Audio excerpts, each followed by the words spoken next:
Shalom, selamat pagi anak-anak ibu semuanya, apa kabar?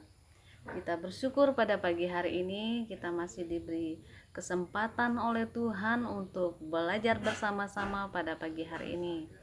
Nah, baik anak-anak, sebelum lebih lanjut dari kegiatan atau pembelajaran kita pada pagi hari ini, seperti biasa kita berdoa. Segala puji dan syukur kami persembahkan kepada Tuhan pada pagi hari ini atas waktu yang Tuhan berikan bagi kami untuk belajar bersama-sama pada pagi hari ini ya Tuhan. Untuk itu Tuhan kami serahkan kegiatan pembelajaran kami selanjutnya ke dalam tangan-Mu. Kiranya Tuhan menyertai anak-anak kami dalam kegiatan mereka pada pagi hari ini, berikan mereka kesehatan, berikan mereka kemampuan untuk mengerti dan memahami materi yang akan kami pelajari pada pagi hari ini.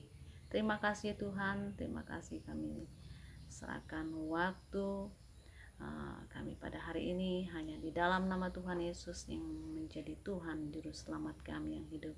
Haleluya, amin. Nah, baik anak-anak, sebagai dasar pembelajaran kita pada pagi hari ini, mari kita melihat firman Tuhan dalam Mazmur pasal 51 dan Lukas pasal 15 ayat 7 dan 1 Yohanes pasal 1 ayat 9. Nah, melihat Mazmur pasal 51 itu judul di atas pengakuan dosa. Pengakuan dosa. Nah, perhatikan anak-anak, adapun judul materi kita pada pagi hari ini yaitu dosa dan pertobatan. Dosa dan pertobatan. Nah, Alkitab memberikan kesaksian bahwa manusia pada dasarnya adalah berdosa. Nah, dosa adalah bersifat pemberontak, ya. Pemberontakan manusia melawan Allah dan kehendaknya. Nah, salah satu aspek yang menonjol dari dosa adalah sifat mementingkan diri sendiri, ya. Sifat yang mementingkan diri sendiri. Nah, perhatikan anak-anak ibu semuanya, tidak ada manusia di muka bumi ini yang luput dari dosa. Melihat kitab 1 Raja-Raja pasal 8 ayat 46 dan 2 Tawarik pasal 6 ayat 36. Nah, oleh karena itu tidak ada alasan bagi manusia untuk tidak mengaku dosanya dan bertobat. Ya. Berbalik dari dosa merupakan salah satu hasil dari pertobatan yang sejati, berlandaskan iman yang menuntun kepada Tuhan Yesus Kristus. Nah, perhatikan anak-anak, perhatikan di halaman 30 itu, di situ menceritakan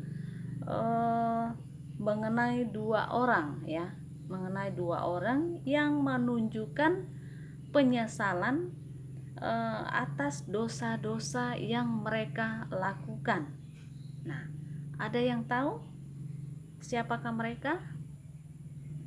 Mari kita melihat dua orang yang dimaksudkan di atas, yaitu yang pertama Petrus, ya. Petrus menyangkal Yesus, kemudian menyesal dan malu, dan akhirnya dia bertobat dan dipulihkan oleh Yesus, ya.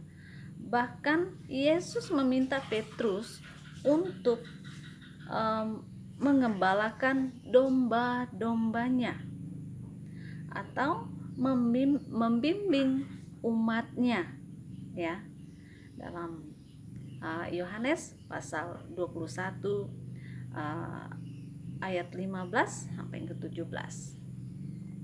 Nah, sekarang kita melihat orang yang kedua, ya, orang yang kedua yang menunjukkan penyesalan atas dosa-dosa yang dia lakukan. Yang kedua, orang yang kedua adalah Yudas. Yudas yang mengkhianati Yesus hanya untuk memperoleh 30 keping uang perak. Bayangkan, Yudas mengkhianati Yesus, ya, hanya untuk memperoleh 30 keping uang perak. Nah, ketika Yudas melihat akibat perbuatannya menyebabkan Yesus dihukum mati, nah, ia pun menyesal dan berkata, "Aku telah berdosa karena menyerahkan darah orang yang tidak bersalah." Ya. Dalam Matius pasal 27 ayat 3. Namun Yudas kemudian mewujudkan pertobatannya dalam tindakan negatif, yaitu bunuh diri. Nah, perhatikan anak-anak, perhatikan di sini, ya, juga menceritakan bahwa motivasi bertobat Petrus dan Yudas berbeda, ya, berbeda. Akibatnya juga berbeda. Nah, mengapa dikatakan berbeda? Pertama, Petrus menyesal dan malu. Kemudian ia ingin benar-benar bertobat dan dipulihkan. Sedangkan Yudas hanya menyesal bahwa ia menyebabkan Yesus dihukum mati, ya. Ia tidak menginginkan pemulihan. Sekali lagi, ia tidak menginginkan pemulihan. Nah, baik anak-anak ibu semuanya. Nah, kesimpulan, ya, pembelajaran kita atau materi kita pada pagi hari ini, kesimpulan, setiap orang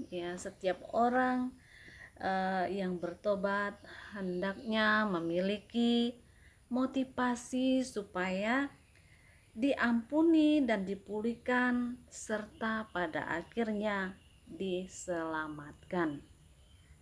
Nah, rasa berdosa belumlah cukup untuk menerima pengampunan tanpa disertai dengan tindakan pertobatan yang benar. Untuk itu, anak-anak ibu semuanya, perhatikan, setiap orang yang bertobat hendaknya memiliki motivasi supaya diampuni dan dipulihkan serta pada akhirnya diselamatkan. Demikian mungkin sampai di sini pembelajaran kita atau materi kita untuk hari ini. Jadi akhir dari pembelajaran kita pada pagi hari ini, Ibu seperti biasa Ibu kasih tugas, ya. Ibu kasih tugas untuk menuliskan doa pertobatan, ya. Menuliskan doa pertobatan dan akan dikumpul paling lambat jam 8 malam.